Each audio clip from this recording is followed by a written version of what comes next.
我們這兒的 Costco 有這種大包裝的澳洲山羊肉，我買了一箱，15磅80刀，感覺除了羊頭羊腿，就是整只羊橫平竖直切成方塊，不是專業的廚師很難分辨是什麼部位。好處是有多種口味，不单調，不過這也是缺点，不同部位粘連混壓在一起，烹飪方法就成了難題。咱們先來解決如何保存的問題。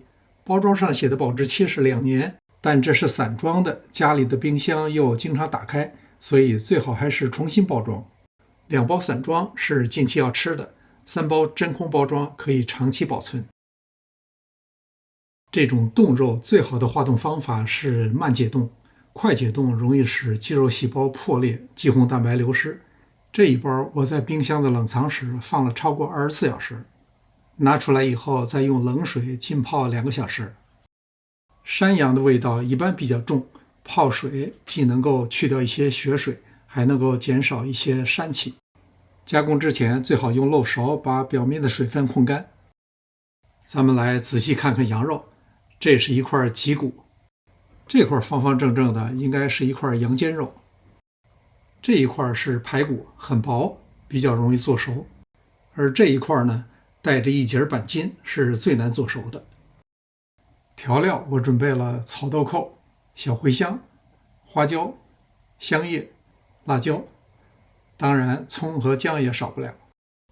鍋裡放點油就行，不用多。羊肉一定要控乾水分再下鍋，不然不是炒而是煮。這一步不是為了把它炒熟，就是讓表面蛋白質先收緊，把肉裡的水分锁住，後面再怎麼燉肉都不容易柴。當肉的表面都變色以後，下入蔥薑。如果你的鍋裡這時候出很多水，可以先倒出來，以免影響炒的效果。1大勺黄豆醬，這是做黄焖羊肉最重要的調料之一。順便說一下，這時候你另一個火應該正在做了一壺水，一會兒我們要用。加入1湯匙醬油，1湯匙老抽，其他調料也一起放進來，然後倒入一個比較厚的燉鍋中，加開水，水要没過所有的羊肉。